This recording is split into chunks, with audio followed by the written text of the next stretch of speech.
N'écoute pas ceux qui te disent que tu es incapable, que tu n'y arriveras pas, que tu n'es pas assez bien, pas assez intelligent.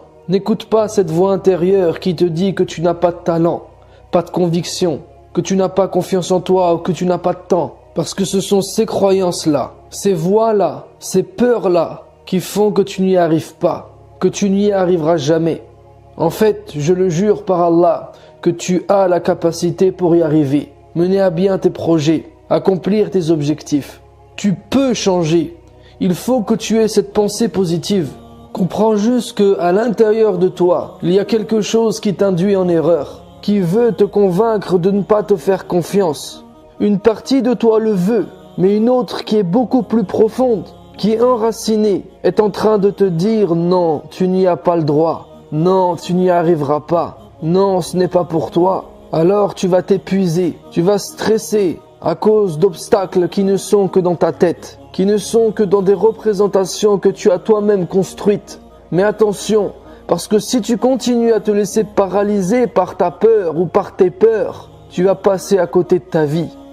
Il faut que tu dépasses tes peurs. Pourquoi serais-tu obligé de rester dans la souffrance pour pouvoir évoluer ? Il faut que tu dépasses cette souffrance. Tu n'es pas obligé de toucher le fond pour rebondir. Surtout que le fond est bien souvent insondable. C'est simple. Si quelque chose ne te va pas, quitte-le. Pourquoi tu ne veux pas croire que c'est aussi simple que ça ? Pourquoi tu élabores toujours des excuses en commençant par oui mais ? Pourquoi il devrait toujours y avoir un oui mais ? Écoute-moi, si tu veux changer ta vie, remplace tous tes mais par des donc. Vas-y, fais-le, saute. Ne reste pas bloqué en haut de cette falaise. Saute. Et le jour où tu vas décider de réaliser tes rêves, les gens vont se moquer. Ils vont se dire ou ils vont te dire n'importe quoi. Toi, dis-leur ou dis-toi que tu t'en fiches de ce qu'ils pensent, que tu t'en fiches complètement. Est-ce que tu vas te laisser paralyser et ne pas vivre ta propre vie, de vivre tes rêves parce qu'il y a quelques personnes qui vont te juger ? De toutes les manières, quoi que tu fasses des choses ou que tu ne fasses rien, les autres vont te juger. Alors fais-le et passe au-dessus des jugements. Et ne te pose pas la question si c'est possible ou pas, parce que dans la vie, tout est possible. Et c'est encore plus vrai lorsqu'on a la foi, parce que Allah nous dit et nous le répète, Wallahu ala kulli shay'in qadir. Allah est capable de tout. Si tu es avec lui et qu'il est avec toi, il sera capable de tout pour toi. Il n'y a rien d'impossible. Alors vas-y, commence. Va de l'avant. Commence par te demander. Et si je n'avais pas peur des jugements, qu'est-ce que je ferais maintenant ? Ça, c'est une merveilleuse question. Parce que tout d'un coup, énormément d'opportunités vont s'ouvrir à toi. Toutes ces choses que tu avais toi-même bloquées, que tu avais toi-même freinées, reportées à cause de tes peurs intérieures, il faut que tu les fasses. Il faut que tu passes à l'action maintenant. N'attends pas demain, démarre maintenant. Pourquoi tu vas attendre demain ? Oui, parce que je n'ai pas de temps, je n'ai pas d'argent, j'ai pas ceci, j'ai pas cela. Non, n'attends plus. N'accepte plus aucune excuse et commence maintenant. Si tu ne démarres pas tout de suite de manière volontaire et que tu restes en mode panique, paralysé, c'est Allah lui-même, par les situations qu'il va créer dans ta vie, qui va devoir te faire bouger. Visualise tes objectifs et ne détache pas ton regard de la ligne d'arrivée.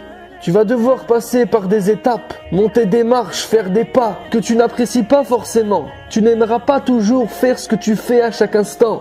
Mais ce qui va donner un goût à ces efforts, à ces souffrances, c'est de ne pas lâcher le regard sur la fin. C'est de ne pas lâcher le regard sur la réalisation de tes rêves.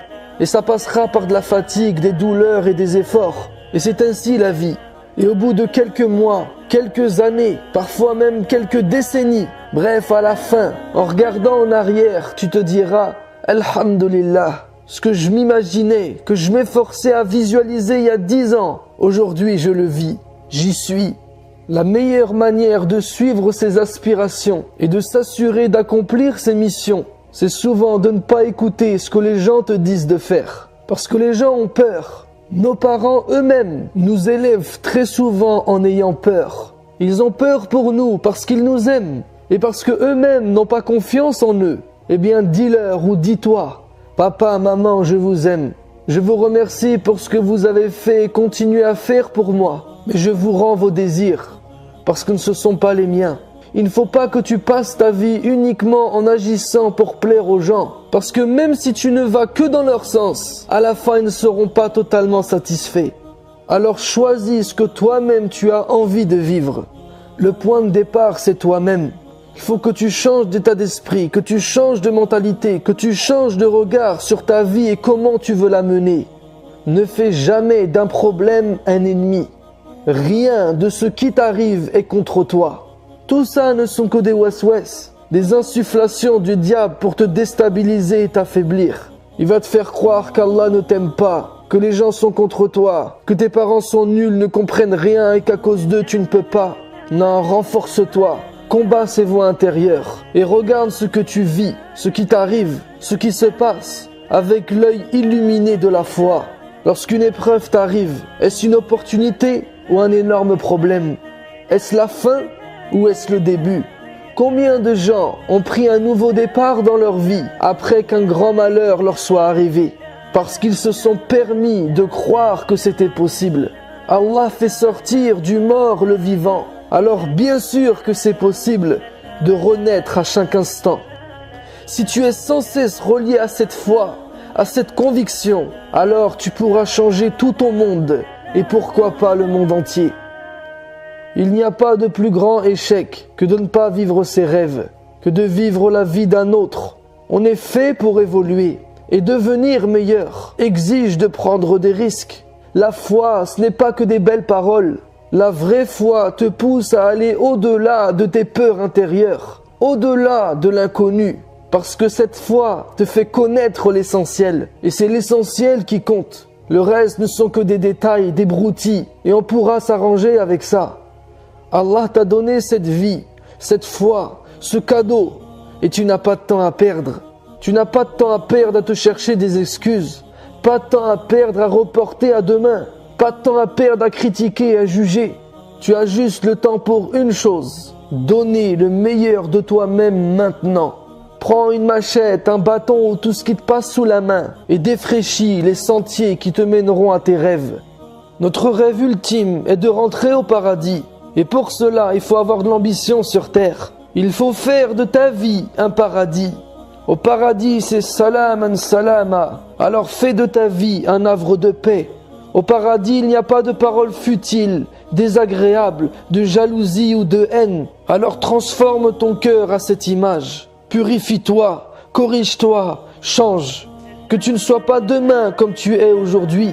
Ça commence par un rêve et ça devient une réalité. Alors c'est parti, il n'y a plus de temps à perdre. Le chemin est tout tracé, n'aie pas peur de le suivre.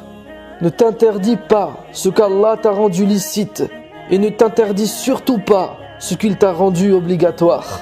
Sur ce, je te dis à la prochaine vidéo, Inch'Allah.